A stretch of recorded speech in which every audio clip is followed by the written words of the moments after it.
Каныбек Капашевич, жакшы, хорошо, региондорду кыдырып, жакшы иш алып баратырсыз. Менин суроом башкада болуп атат да, бул мыйзам долбоорунун тышкары да. Бул мыйзам долбоорун албетте азыр биринчи окуга келип атат. Концепциясын колдоп беребиз. Сунуштарымды кат түрүндө сиздерге жөнөтөм. Меня вот что интересует. Вот в последние 2-3 дня в соцсетях бурно обсуждается приезд нашего экс-президента. И как мы все знаем, он собирается проводить лекции, он собирается читать лекции в наших университетах. Ушул боюнча сиздин оюңуз кандай, көз карашыңыз?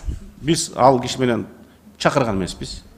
Биякта университеттин ректорлору айтат, өзүлөрү чакырса алардын эрки, бирок ал Кыргызстандагы коомдук саясий турмушка дестабилизация жасап келбеш керек. Туура түшүнөтөм, Каныбек Капашевич, анда бул сиздердин тиешеңиздер жок, бул ректор өздөрү түзмө-түз келишим алып келип атышат да.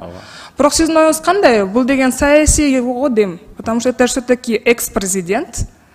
Здесь нужно, наверное, какое-то политическое решение нужно и одобрение. Вы так не считаете? Я понимаю, если это был бы просто экс-президент.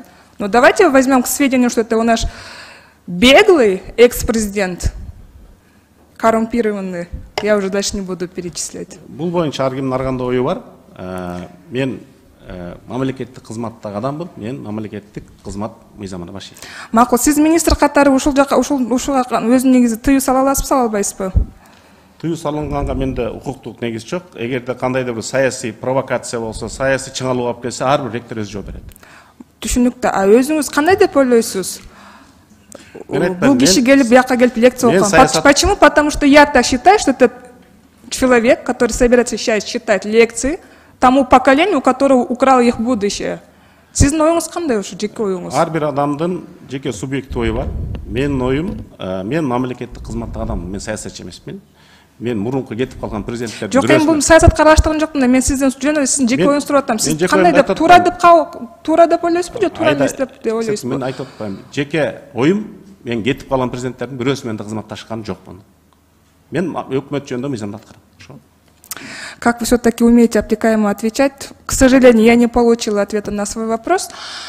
Но все-таки я бы хотела обратиться к нашим студентам, а в частности студентам нашего города Бишкек. Уважаемые студенты, я, конечно, уважаю этого человека как грамотного, образованного, интеллигента, да.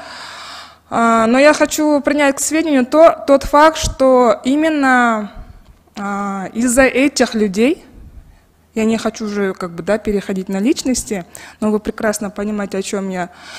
Я хочу сказать, что большинство наше с вами поколение выросло без родителей, вдали от родителей, потому что большинство наших родителей были в миграции именно, я считаю, что именно из-за этих людей. Поэтому, уважаемые студенты, я вас всех призываю задуматься.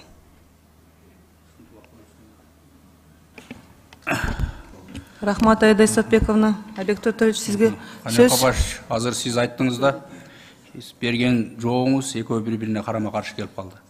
Сиз айтып атасыз, мен өкмөттүн адаммын, мен өкмөттүн мыйзамдарын аткарам деп. Ошол эле мезгилде сиз жоопкерчиликти өзүңүздөн алып туруп, ректорлорго жүктөп атасыз. Ар бир ректор өзү жооп берет деп. Ректорлордун ар бири өз алдынча иш алып барса, анда министрликтин эмне кереги бар? Анда сиздин эмнеге министр болуп турасыз? Эгер сиз өзүңүз мындай бир нерсеге жооп бербесеңиз, мына Айда Исатбек кызы туура айтты. Эртең балким сиздин балаңыз келип, ата мен эмне деген окуу жайга окутуп койгонсуң? Менин угушум боюнча биздин келечекти урдаган, Кыргызстанды тоногон, канчалаган адамдарды аттырган адам мага келип лекция окуп десе, сиз кандай акыбалда болосуз? Биз туура саясат чимессиз, бирок сиз ошол мамлекеттин келечегин, биздин келечек муундарыбыздын келечегини, билимдин келечегини карап отурган бир министрликтин башчысыз да. Анткени бизде бардык мыйзамдуу болуш керек. Мына сиз деле ошол саясатчы болуп отургансыз. Ошол кездерде баарыбыз айтып чыкканбыз. Мынакей Кыргызстанды сазга батырып кетти. 17 мартта 2002 жылы Аксыда мынча адамды аттырып кетти. Мына сиз деле айткансыз. Баары эле ошентип айтып келген. Анан бүгүн кайра эле келип туруп, эми туура ал кишинин мындай билимине, илимине шек тудурбашыбыз керек. Бирок ошол эле мезгилде биздин келечегибизди да ойлош керек да. Анда эртең мен да жеп, мен да урдап, качандыр бир күн жылдарды өткөрүп туруп келип, кайрадан мен ойлойт элем да, ошол кишинин өзүнөн суранып кетмөктүн. Мындай моралдык жактан өзүнө колго алып туруп, мындай кылса жакшы болмок да. Жакшы болмок. Эмне бизге келип кантип жешти үйрөтөбү? Мамлекетти кантип тоношду үйрөтөбү? Келечек муундарга. Эгер ошолдо мен студент болсом суроо бермекмин мен. Убагында ушинтип келип, кантип сиз мага эгер лекция окуп калса да, моралдык укугуңуз барбы деп. Ошондуктан сизден Каныбек Капашевич, мында сиз деле өзүңүзчө бир саясий фигурасыз. Бир ушул тармакка жооп берген инсансыз. Мен ойлойм, сиздин эркиңиз жетет. Ушул өзү оюңузду айтып, ушул терс көрүнүштөргө жол бербегенге. Мен сизди ошого чакырып кетем. Рахмат. Биздин ошол 5 ректордон катышып атат, алар туура жыйынтык чыгарыш керек.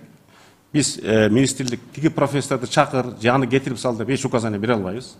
Эгер сиз айткандын баарын биздин катышып отурган ректордун баары туура түшүнүп, туура жыйынтык чыгарат деп ойлойм. Каныбек Капашевич, дагы кайталап кетем. Бул 5 ректорго эле тиешелүү эмес. Бул жалпы билим берүү министрлигине тиешелүү.